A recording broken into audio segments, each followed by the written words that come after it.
పల్నాడు జిల్లా ఎడ్లపాడులోని Srilakshmi Balaji stone crusher యాజమాన్యాన్ని బెదిరించి డబ్బులు వసూలు చేసిన కేసులో విచారణ కొనసాగుతోంది.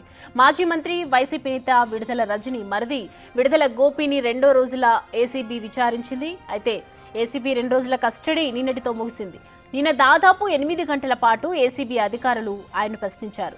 క్రషర్ యాజమాన్యాన్ని ఎవరి ఆదేశాలతో బెదిరించారు, వారి నుంచి వసూలు చేసిన 2 కోట్లు ఎప్పుడు ఎవరికి అందజేశారు అనేది ప్రశ్నించారు. అయితే ఏ ప్రశ్నకు గోపి సరిగ్గా సమాధానాలు ఇవ్వలేదు అని తెలుస్తోంది.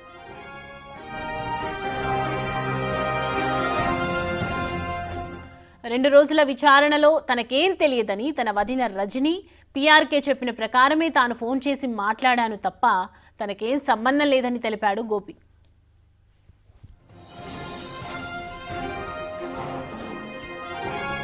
ఇక ఈ కేసులో త్వరలో విచారణకు రావాలని మాజీ మంత్రి రజనీకి నోటీసు ఇచ్చే అవకాశం కనిపిస్తోంది. కస్టడీ ముగిసిన తర్వాత గోపిని న్యాయస్థానంలో హాజరుపరిచి జైలుకు తరలించారు. గోపిని కస్టడీ ఇవ్వాలని సోమవారం ఏసీబీ న్యాయస్థానంలో పిటిషన్ వేయనున్నారు ఏసీబీ అధికారులు.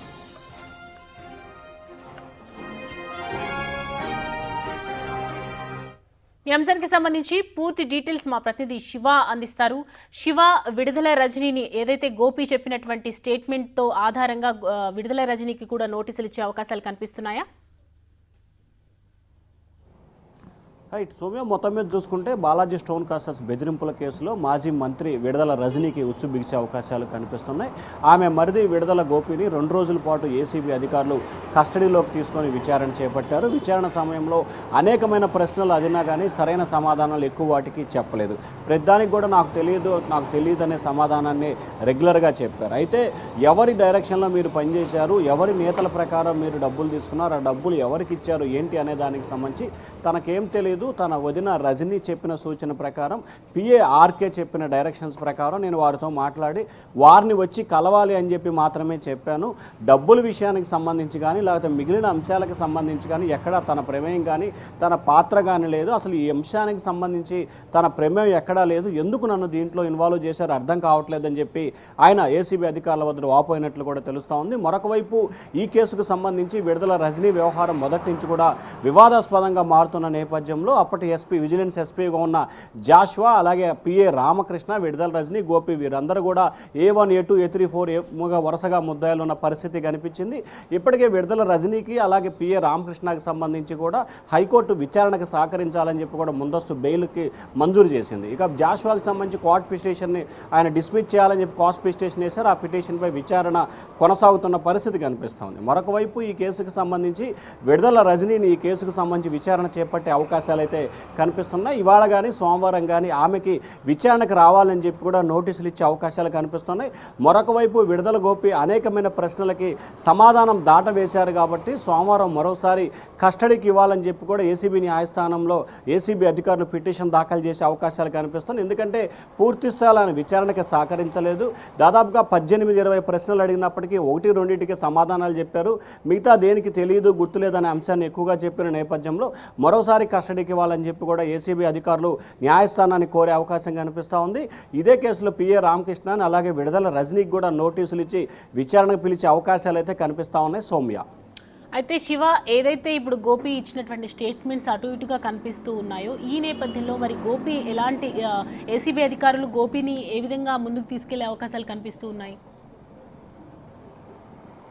అంటే ఇప్పుడు అదే ప్రధానంగా చూసుకుంటే ఆయన ఇచ్చిన స్టేట్మెంట్ ఆధారంగా ఆయన వద్ద సంతకాలు తీసుకున్నారు.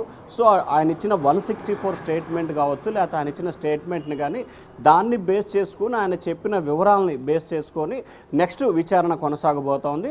సో ఇప్పుడు ఆయన చెప్పిన అంశం పిఏ రామకృష్ణ అలాగే మాజీ మంత్రి రజనీ అలాగే జాష్వా పేర్లని ప్రధానంగా ఆయన స్టేట్మెంట్లో నమోదు చేసినట్టు తెలుస్తూ ఉంది. సో ఈ ముగ్గురికి కూడా విచారణకు పిలిచే అవకాశాలు అయితే కనిపిస్తున్నాయి. సో ఒకవైపు జాష్వాకి సంబంధించి కూడా పోలీసులు అరెస్ట్ చేసే ప్రయత్నం చేస్తున్నారు. అప్పటి విజిలెన్స్ ఎస్పీని ఆయన హైకోర్టులో కాస్ట్ పిటిషన్ వేసి అది విచారణ దశలో ఉంది. సో జాషువా విషయాన్ని పక్కన పెడితే కనుక గోపి ఇచ్చిన స్టేట్మెంట్ని బేస్ చేసుకొని ఆయన చెప్పిన అంటే కొన్ని ప్రశ్నలు చెప్పిన సమాధానాల ఆధారంగా రజనీని ప్రశ్నించే అవకాశం కనిపిస్తూ ఉంది. ఖచ్చితంగా రజనీ కనుక సహకరించకపోతే కనుక విచారణకి హైకోర్టులో కూడా విడుదల రజనీ న్యాయస్థానం చెప్పినా కానీ విచారణకు సహకరించట్లేదని చెప్పి వాళ్ళు కూడా ఏసీబీ అధికారులు న్యాయస్థానం దృష్టికి తీసుకెళ్లే అవకాశం కనిపిస్తూ ఉంది. కాబట్టి ఖచ్చితంగా మంగళ బుధవారాల్లో విడుదల రజనీని నోటీస్ ఇచ్చి విచారణకు పిలిచే అవకాశాలు అయితే కనిపిస్తున్నాయి. ఆమె స్టేట్మెంట్ రికార్డ్ చేసుకున్న తర్వాత నెక్స్ట్ ఆమె ఇంకా వెనక వేరే ఎవరైనా ఉన్నారా లేకపోతే ఆమె లాస్టా అనే దానికి సంబంధించి కూడా ఆమెను విచారించిన తర్వాత క్లారిటీ వచ్చే అవకాశాలు కనిపిస్తూ ఉన్నాయి సౌమ్య. అయితే శివ, నిన్న శుక్రవారం కూడా 8 గంటల పాటు విచారణ అయితే జరిపించారు, కానీ ఎటువంటి సమాధానాలు కూడా సరిగ్గా రాలేదు. ఒకవైపు విడుదల రజని నుంచి రెస్పాన్స్ కరెక్ట్గా లేదు. ఈ విచారణకు సహకరించకపోగా ఇటువైపు నుంచి అటువైపు నుంచి మొత్తం కూడా విడుదల రజనికి దారులని మూసుకుపోయాయని చెప్పొచ్చు మనం. సో దీనికి పరంగా చూసుకుంటే ఈ క్రషర్ యాజమాన్యం దీనికి సంబంధించి ఏమంటుంది? అంటే క్రషర్ యాజమాన్యం తమను బెదిరింపులకు పాల్పడి తమ వద్ద 2 కోట్ల రూపాయలు తీసుకున్నారు. దాంట్లో అప్పటి విజిలెన్స్ ఎస్పీ జాషువా, మరిది గోపి, అప్పటి మంత్రి రజని, అలాగే పిఏ రామకృష్ణ నేతృత్వం ఇదంతా జరిగిందని చెప్పి వాళ్ళు సాక్షాత్తు హోంమంత్రికి అలాగే ఏసీబీ అధికారులకు ఫిర్యాదు చేశారు. అలాగే గుంటూరు పల్నాడు జిల్లా ఎస్పీకి కూడా గ్రీవెన్సెల్లో ఫిర్యాదు చేశారు. ఎంపీ కృష్ణదేవరాయలు ఇట్లా అందరికీ ఫిర్యాదు చేశారు. సో తమకు న్యాయం చేయాలి, తమ డబ్బును తమకు వెనక్కి ఇవ్వాలనేది కూడా వారు ప్రధానంగా కోరుతున్న డిమాండ్. సో అయితే ఇటీవల కాలంలో విడుదల రజనీ వ్యవహారానికి సంబంధించి కూడా ఆమె హైకోర్టు కేసు నమోదు హైకోర్టులో బెయిల్ పిటిషన్ దాఖలు చేసిన తర్వాత విచారణ దశలో ఉన్న సమయంలో కూడా క్రషర్ యాజమాన్యంతో కూడా బేరసారాలు అంటే ఏదైతే కేసుని విత్డ్రా చేసుకోండి, మీకు ఏదైతే మీరు డబ్బులు ఇచ్చారో ఆ డబ్బులు వెనక్కిస్తామని చెప్పి కూడా క్రషర్ యాజమాన్యంతో విడుదల రజనీ అనుచరులు మాట్లాడినట్లు కూడా ఒక ప్రచారం జరుగుతూ ఉంది. సో క్రషర్ యాజమాన్యం అయితే మాత్రం తాము ఏదైతే మొత్తం 2 విడతలుగా ఇచ్చిన డబ్బులు మొత్తం వెనక్కి ఇవ్వాలని చెప్పి వాళ్ళు కోరినట్లు తెలుస్తూ ఉంది. సో మొత్తం మీద చూసుకుంటే ఈ వ్యవహారానికి సంబంధించి విడుదల రజనీ చుట్టూ కూడా ఉచ్చు బిగిసే అవకాశాలు కనిపిస్తున్నాయి. చిలకలూరుపేట నియోజకవర్గంలో 2019 నుంచి 24 వరకు చేసిన పలు అక్రమాలు, అవినీతి ఆరోపణల నేపథ్యంలో ఆమెపై పలు కేసులు కూడా నమోదైన. ఈ కేసుకు సంబంధించి కూడా ఆమె 2-3 రోజుల్లో విచారణకు హాజరు కావాల్సిన పరిస్థితి ఏర్పడతా ఉంది Soumya. Right Shiva, thanks for the updates.